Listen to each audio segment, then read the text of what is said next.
শেরে বাংলা একে ফজলুল হক, শহীদ সোহরাওয়ার্দী, মৌলানা ভাসানী, মণি সিংয়ের প্রতি আমাদের বিনম্র শ্রদ্ধা। আমরা গভীর শ্রদ্ধা জানাই হাজার বছরের শ্রেষ্ঠ বাঙালি জাতির পিতা বঙ্গবন্ধু শেখ মুজিবুর রহমানকে। আমরা শ্রদ্ধা জানাই প্রবাসী সরকারের প্রধানমন্ত্রী তাজউদ্দিন আহমদকে। আমরা শ্রদ্ধা জানাই ৭১ পূর্ব ছাত্র নেতাদের, যারা ৫২, ৬২, ৬৬, ৬৯ গণ আন্দোলনের সৃষ্টি করে বাঙালি জাতির স্বাধীনতা ও মুক্তির সংগ্রামে বঙ্গবন্ধুর পাশে ছিলেন। আমাদের বিনম্র শ্রদ্ধা রইল ৩০ লাখ শহীদ ও ৫ লক্ষ নির্যাতিত মা বোনের প্রতি। আমরা শ্রদ্ধা জানাই বীর মুক্তিযোদ্ধাদের, যারা স্বাধীন বাংলাদেশ সৃষ্টি করতে শহীদ হয়েছেন। আমরা শ্রদ্ধা জানাই লক্ষ লক্ষ মুক্তিযোদ্ধাকে, যাদের বীরত্বের কারণে আমরা স্বাধীন বাংলাদেশ সৃষ্টি করতে পেরেছি। আমাদের গভীর শ্রদ্ধা রইল ৭১ সালের সেই জনগোষ্ঠীর প্রতি, যারা সীমাহীন কষ্ট ও নির্যাতন ভোগ করে মুক্তিযুদ্ধের প্রতি অনুগত থেকে মুক্তিযোদ্ধাদের সর্বাত্মক সহযোগিতা দিয়ে স্বাধীন বাংলাদেশ সৃষ্টিতে ভূমিকা রেখেছেন। এদের সবার কাছে আমরা ঋণী। হাজার বছরের শ্রেষ্ঠ বাঙালি জাতির জনক বঙ্গবন্ধু শেখ মুজিবুর রহমানের কাঙ্ক্ষিত বাঙালি জাতীয়তাবাদী চেতনার বিকাশ, শোষিতের গণতন্ত্র, শোষণমুক্ত বৈষম্যহীন সমাজ, মানবিক মূল্যবোধ, সামাজিক ন্যায় বিচার, সামাজিক অর্থনৈতিক রাজনৈতিক সাম্য প্রতিষ্ঠা করে জনগণকে ক্ষমতার প্রকৃত মালিক করে আমরা এদের ঋণ শোধ করতে পারি। আসুন আমরা আমাদের পূর্বসূরীদের ত্যাগকে স্মরণ করে তাদের নির্দেশিত পথে দেশকে এগিয়ে নিই। জয় বাংলা। আমি আব্দুস সামাদ, পিতার নাম জমশেদ আলী তালুকদার, মায়ের নাম ওয়াজিদান্নেসা, গ্রাম মানিক দিয়ার, পোস্ট অফিস বোয়ালিয়া বাজার, থানা উল্লাপাড়া, জেলা সিরাজগঞ্জ। আমি ১৯৭১ সালে আইএসসিতে পড়াশোনা করি। পড়াশোনা করার অবস্থায় ৭ই মার্চের পুনঃপ্রণয় ২০শে মার্চ আসলো, তখন আমরা কিংকের কর্তব্য বিমূঢ় হয়ে গ্রামে পড়ে থাকলাম। ইতিমধ্যেই ২৫শে এপ্রিল আমাদের বাড়ির কাছে একটা হাইওয়ে রোড আছে, সেই রোডের কাছে কিছু পাকিস্তানে এসে আমাদের পার্শ্ববর্তী গ্রামের মানুষজনকে লাইন করে গুলি করে প্রায় ১৩৯ জন মানুষ মারা গেল। আমি তাদের কয়েকজনের চিকিৎসার জন্য সহযোগিতা করলাম, মাটিও দিলাম। এমনিভাবে থাকতে থাকতে বয়স তখন ১৮ মতো হবে, বিড়ির দোকান দিলাম, যে গামছা পরে লুঙ্গি মাথা দিয়ে বিড়ির দোকানদারি করি। এই বিড়ি কেনার জন্য একদিন সিরাজদিন যাচ্ছি নৌকাত করি, চুলার লাস্টের দিকে। তারপরে আমার পরিচিত এক বন্ধু বলে, মুক্তজি যাবি নাকি? সামাদ মুক্তজি যাবি? বলে হ্যাঁ আমি যাবো। যাস তাই? তো বলে টাকা পয়সা বলে কিছু লাগবে না, তুই খালি হাতে আয়। বললেন তো আমি তো আমার কাছে ১০০-১৫০ টাকা আছে। বললেন না লাগবে না টাকা। তো আমি ছোটো একটা বোন ছিল, আমার মা মারা গেছে অনেক আগে, তার জন্য ১০০ টাকা দিলাম, আর আমি ২৫ টাকা নিয়ে গাজীপুর হয়ে ইন্ডিয়া চলে গেলাম। ইন্ডিয়া তো ভারত রৌমারি ক্যাম্পে গেলাম। যাওয়ার পরে তখন আমার কাছে আর পয়সা নেই, না খায় থাকা অবস্থায় ইটের মাথা দিয়ে থাকি, খাওয়া নাই, দিন নাই। ২-৩ দিন ৪ দিন যাওয়ার পরে হঠাৎ করে একটা টিম আসলো, আর্মির টিম আসলো। বাসের আমাকে তালিকাভুক্ত করলো। তালিকাভুক্ত করার মধ্যে আমরা ৩৯ জনের মতো টিকা নেব আর কি। চলে গেলাম বেঙ্গল রেজিমেন্ট, 1st বেঙ্গল রেজিমেন্টের আন্ডারে চলে গেলাম। যুদ্ধ ট্রেনিংটা হলো আমাদের তেলঢাকায় জেট ফোর্সের 1st Bengal, 3rd Bengal, 8th Bengal. Indian আর্মির সহযোগিতায়, ইংল্যান্ডের আর্মির সমস্ত সহযোগিতায় খাওয়া দাওয়া সব কিছু আমরা পেতাম। ট্রেনিংটা করতাম এবং যুদ্ধটা করতাম আমরা খাকি পোশাক পরে। আগস্টের প্রথম সপ্তাহেই ক্যাপ্টেন জিয়াউদ্দিন, জাগান বলে জানতাম, আমাদের এসে যোগ দিলেন।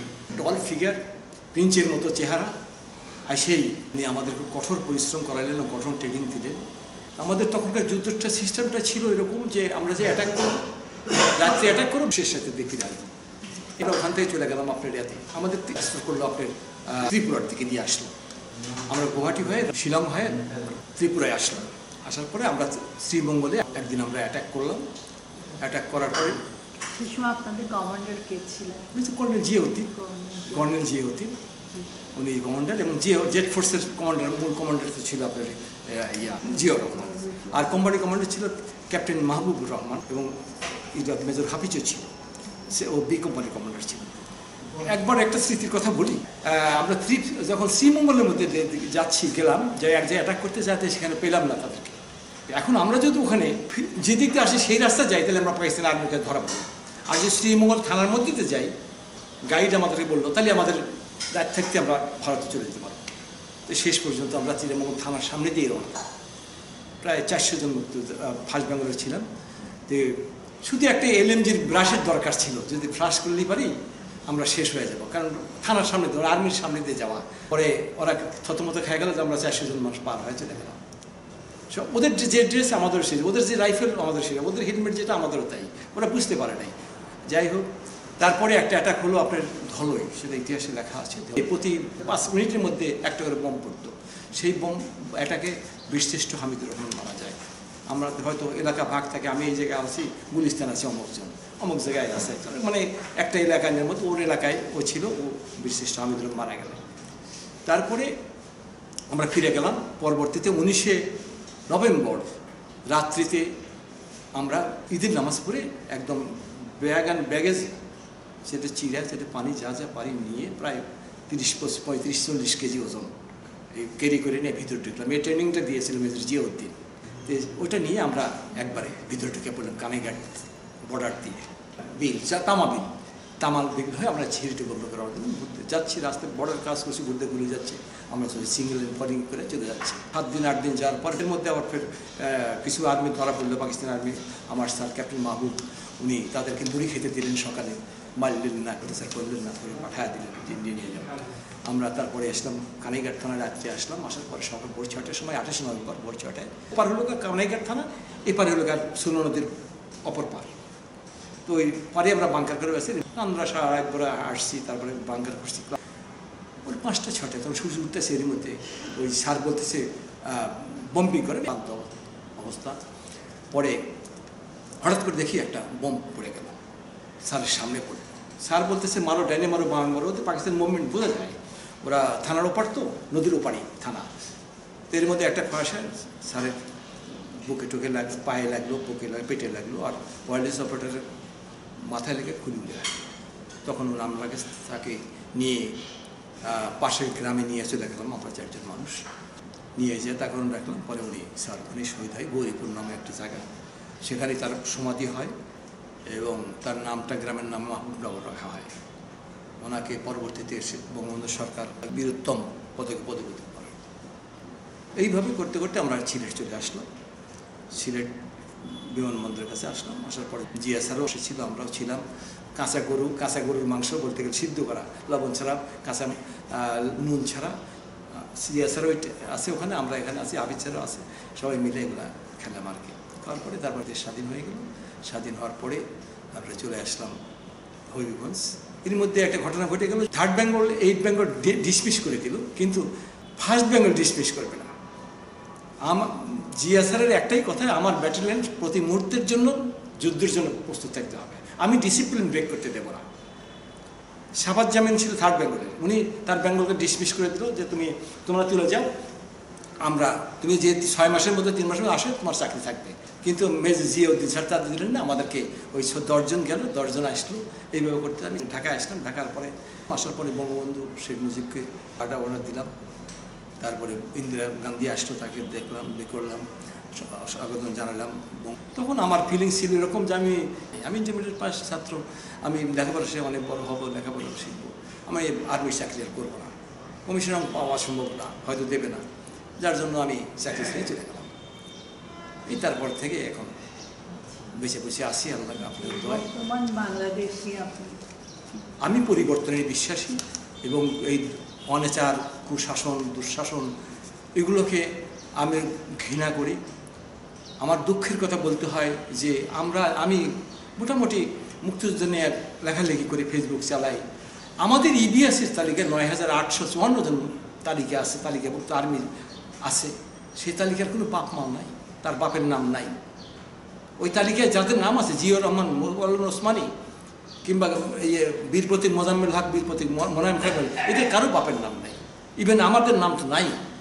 আরও ইন্টারেস্টিং ব্যাপার যে আমি ফার্স্ট বেঙ্গলে গেলাম, রংপুরে ফার্স্ট বেঙ্গলে গেলাম বলে আমাকে একটা আমার নামটা ফার্স্ট বেঙ্গল আছে কিনা দেখেন, খোঁজ আমাদের কাছে কোনো তালিকা নাই।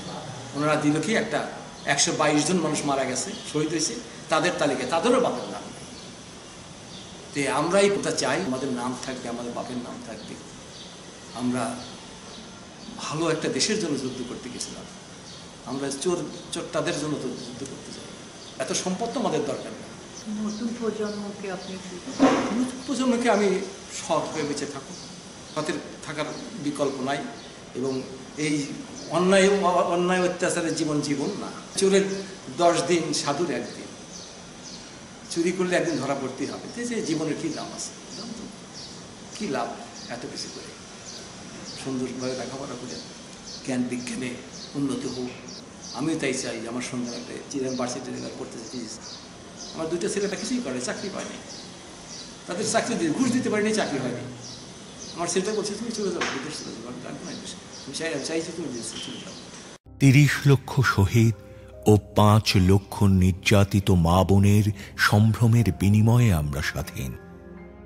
লক্ষ লক্ষ মুক্তিযোদ্ধা বীরত্বের সাথে যুদ্ধ করেছে বলে আমরা স্বাধীন। হাজার হাজার যোদ্ধা বীরত্বের সাথে যুদ্ধ করে শহীদ হয়েছে বলে আমরা স্বাধীন। কোটি কোটি লোক আমাদের সমর্থন করতে গিয়ে অবর্ণনীয় দুঃখ কষ্ট সয়েছে বলেই আমরা স্বাধীন। হাজার বছরের শ্রেষ্ঠ বাঙালি জাতির জনক বঙ্গবন্ধু শেখ মুজিবুর রহমানের কাঙ্ক্ষিত বাঙালি জাতীয়তাবাদী চেতনার বিকাশ, শোষিতের গণতন্ত্র, শোষণমুক্ত বৈষম্যহীন সমাজ, মানবিক মূল্যবোধ, সামাজিক ন্যায় বিচার, সামাজিক, অর্থনৈতিক, রাজনৈতিক সাম্য প্রতিষ্ঠা করে জনগণকে ক্ষমতার প্রকৃত মালিক করে আমরা এদের ঋণ শোধ করতে পারি। আসুন আমরা আমাদের পূর্বসূরীদের ত্যাগকে স্মরণ করে তাদের নির্দেশিত পথে দেশকে এগিয়ে নেই। জয় বাংলা।